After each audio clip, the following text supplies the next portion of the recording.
Hello, I'm 𝗙𝗿𝗆𝗄𝗏 from the Blackford Centre. We have probably the world's best copywriting course. It's certainly the most comprehensive, and you can find it if you go to Google and type in Blackford Centre Copywriting Course.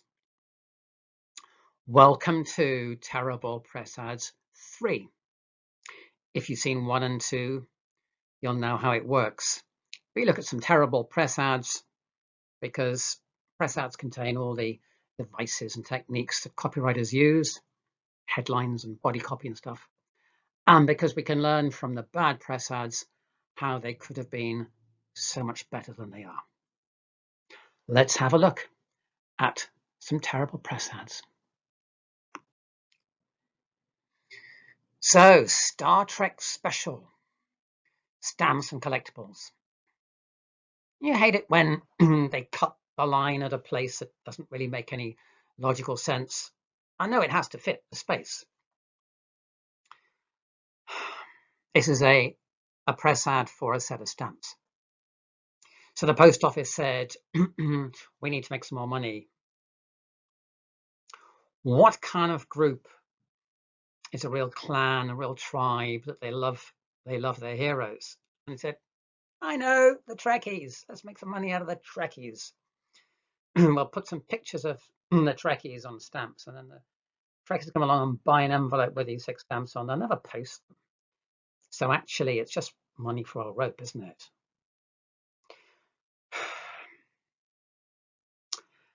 So we have this little logo, this post office logo at the top. I don't know why these companies do this. For me, it just says, oh, it's a public sector, public service announcement, turn the page, because there's going to be something tedious. And then you have its tedious headline, Star Trek special stamps and collectibles. You know, it's not really a headline. That's just a title in some middle manager's filing cabinet or filing system on his computer. You know, you're kind of going through this filing system. Oh, look, the Star Trek special stamps and collectibles. Yeah, Q3 or whatever.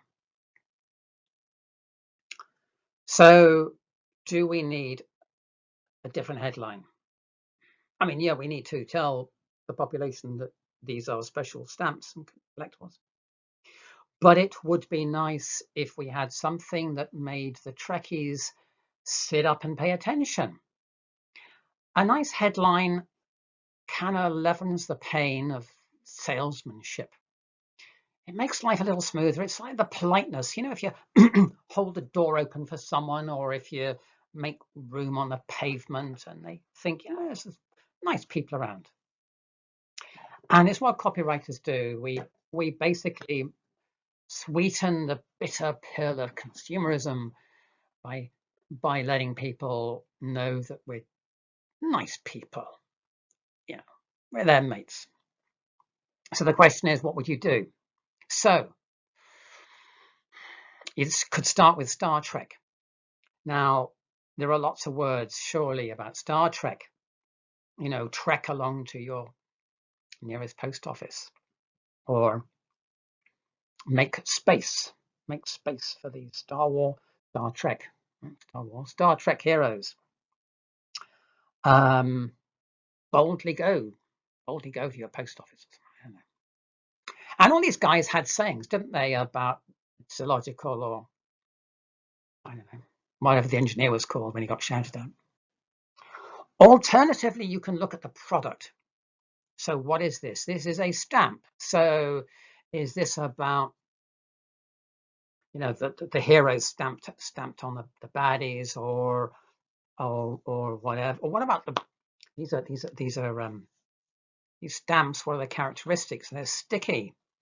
So again, you can play around with it. I always think you have to have at least 50 different possible headlines before you come up with some decent ones. Okay.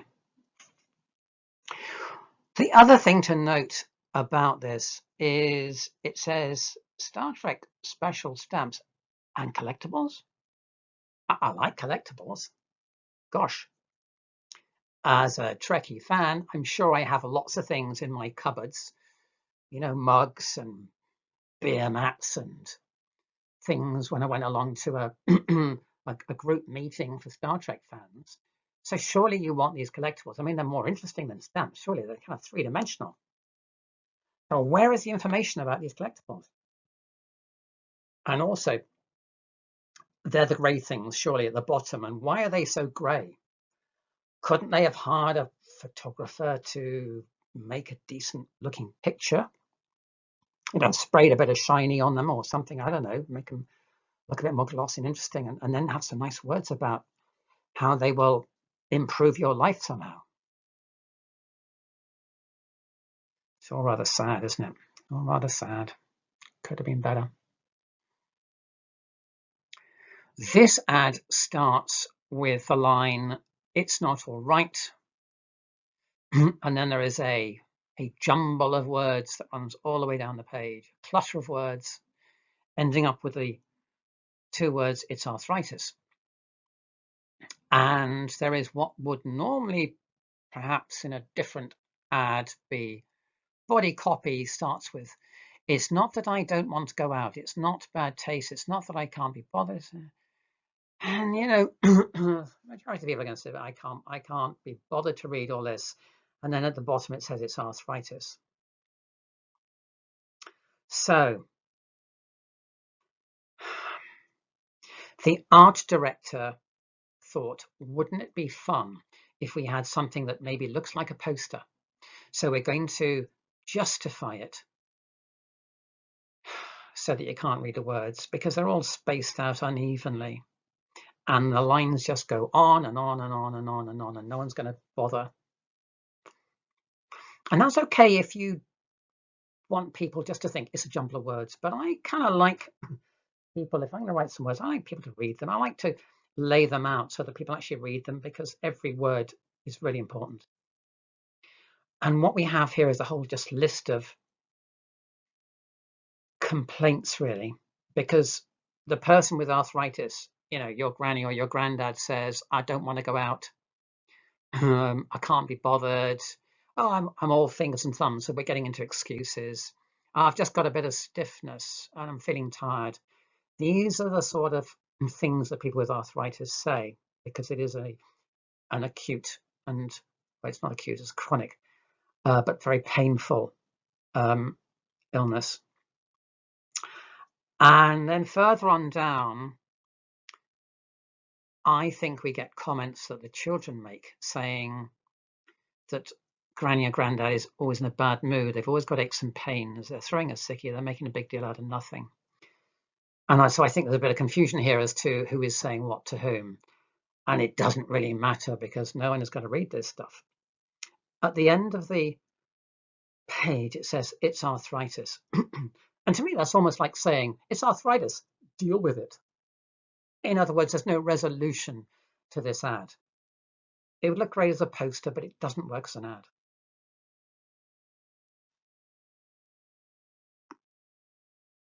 But wait, there's more, as they used to say. You turn the page and it starts up all over again with the same headline. "It's not all right, it's arthritis." And then there is a strapline, "Take action versus arthritis." And I think there is a website, 𝗪𝗛𝗎arthritis.com. And to save you time, I went to have a look at Versus Arthritis, which seems to be which is a charity, and which then wants you to give money to help people with arthritis. So it's a kind of clever idea, really, that you flicked over all those pains and aches and problems that people with arthritis had, didn't you? Says the accusatory agency and charity. You turned the page, you turned away from all those people, and we're telling you, don't ignore these people. So the idea is interesting, but does it actually persuade anyone to do very much? I suspect that if you knew someone with arthritis, you might be, or if you're afflicted by arthritis, you might be inclined to think about it. Whether or not these clever little phrases at the bottom are enough to make you say, oh, I'll go and visit that website, I don't think people will. There's no person, there's no humanity, there's no people in this ad. I kind of like to see people where possible. Otherwise, it's just words. And there's no doubt about it that visuals have got an effect. The right visual in the right place, right time. So not only do they have a full page ad before, but they've had another full page ad following. And they persuaded the client to spend more money to basically allow people to turn the page. And then you hold them up and say, wait, don't pass Granny by. Does it work? I think for the money they spent, it doesn't. I think it's a clever idea to highlight the aches and pains that people have. I think it's a good idea trying to get out there somewhere. But the fact that on the previous page, and to an extent this page here, all this all this justification and these capital letters make it very hard to read. And here's the other thing, you know, if you use upper and lowercase letters, they are much more distinctive than capitals. Capitals all have the same height. And these ones are the same width, and there's no difference between them. So it's much harder to read capital letters. So although the art director may have thought that looked nice, I think it has less stopping power and less power to communicate. There you go.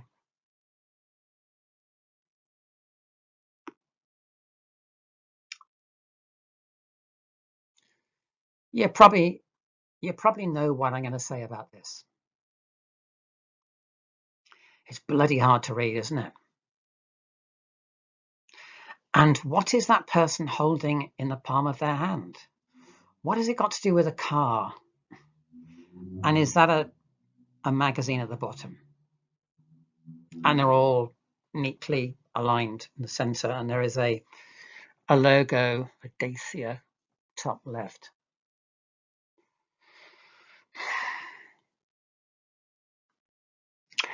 I think the premise of this ad is our prices are small, so our ad headline and body copy is small as well.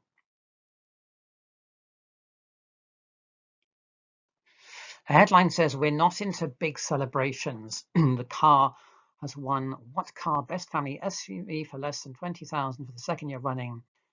No, that's, you know, so it's small prices, and they've won an award, but they have a small celebration with a small, what may or may not be a cake, or it could be a TV or something rather, but I think it's probably a cake. Why would you have cake in blue? Is it something to do with the blue logo? Doesn't resemble traditional cake. Cakes are not normally blue, are they? They're kind of white, or kind of white icing, aren't they, with candles on top? But you wouldn't have candles because we're not celebrating any particular number of years. Oh, mind you, it does say, let's say the second year running or something rather. Second year running. You could have put 2 candles on there. So do we think that people would say, gosh, that's interesting. Why is all that copy so small? I must have a closer look. Or would they just say, too hard, don't care, not interesting, nothing to stop me, and move on? And although you don't have to be shouty when it comes to writing ads or indeed any other kind of copy, and that can be quite off-putting, nevertheless, you have to have some way of stopping people. And we're always looking for anything to avoid having to spend too much time and effort. And this says, I'd have to put effort in. I'd have to go and look up very close at this. And so if I was interested in buying a car right now, then I might go and have another look. But it's a if you were then interested and you then went to have a look at the copy, you'd say, well, it's a bit self-congratulatory. We've won another prize. They don't say why. No reason to believe. Some magazine has given them an award. I had a boss once. He was a vulgarian, although quite charming in his own way. And he used to say, we have to break the glass case of indifference. And he was quite right. We walk around in our own little bubble. And we have to almost, because there is so much media coming at us from illuminated transport signs and bus shelters and TV commercials and all the rest of it, let alone what we see online, that we have to block out stuff for our own sanity. So we do walk around with this glass case of indifference.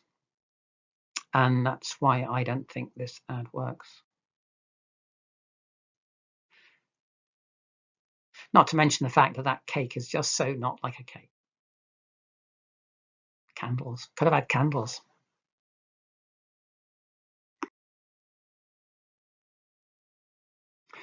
You can imagine being a child in a classroom and the teacher comes in and puts a picture on the board of what is possibly Henry VIII and Anne Boleyn, and then goes to read a novel in his chair. And eventually, if you're feeling really brave, you put your hand up and you say, "Excuse me, sir, what is that about?" And the teacher looks up from his novel and says, whatever, and goes back to reading his book. And if you're a very brave child, you would eventually walk out of the classroom saying, "This is just not telling me anything." And that is what this ad is doing.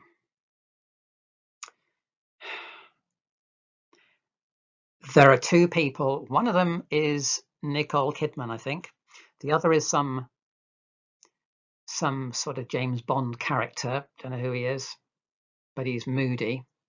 And she's resting her head on his shoulder. And she's looking a bit wistful, or I don't know.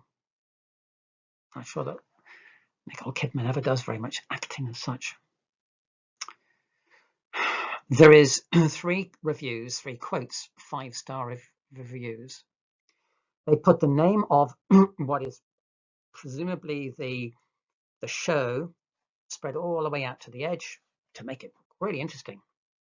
Tonight, 9 p.m. Sky. I don't know why the world of theatre and TV, the world of theatre as in films, never gives us information about why I should watch this film. Not even a clue.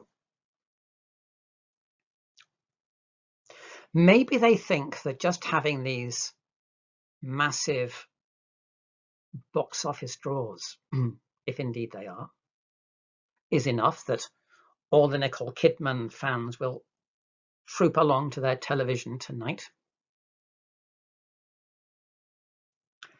You know, it doesn't even give us a hint to say, trapped in a loveless marriage, they need a way out. Or surrounded by aliens that they don't really understand, but not too scary aliens, they need to make contact with them. Or you've run out of petrol, the garage is shut. What are they going to do? I don't know. Anything that would just tell us a little bit, please. But they won't. Maybe there's such a huge quantity of people involved in these ads, actors and producers and money men and women, that nobody ever gets around to writing the words. They're just too terrified. I don't know. It happens all the time. And Someone please tell me why they make these wasted ads.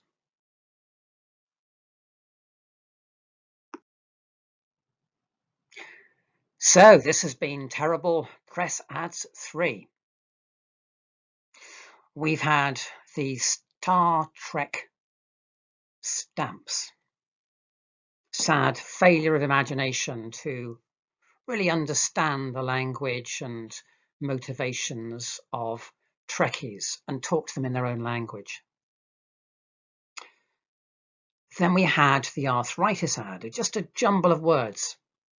So they'd identified what the pain that people with arthritis suffer from, but then they just threw all the words together so we'd never actually read them.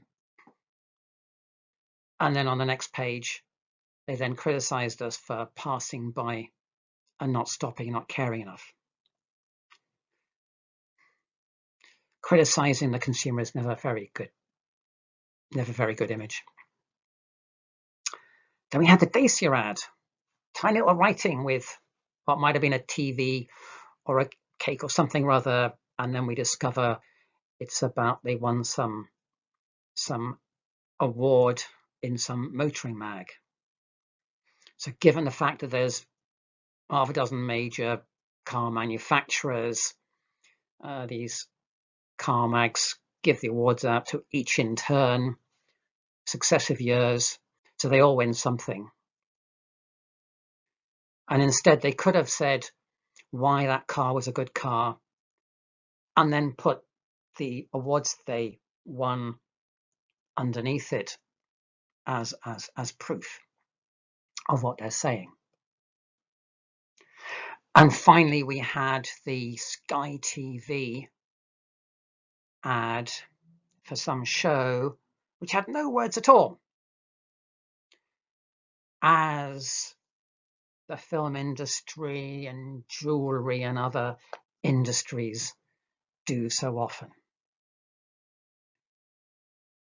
So, third set of terrible press ads. Maybe you disagreed with any of that. Maybe you disagreed with all of it. Hey, put a comment in the comments section below. I'd be interested to read your thoughts. Click the subscribe button. It means that you'll get to see more of these terrible press ads and I can be rude about them. And together we might learn. And also go to the website. There's a link below. Sign up for the course. As Captain Kirk didn't say, best in the galaxy.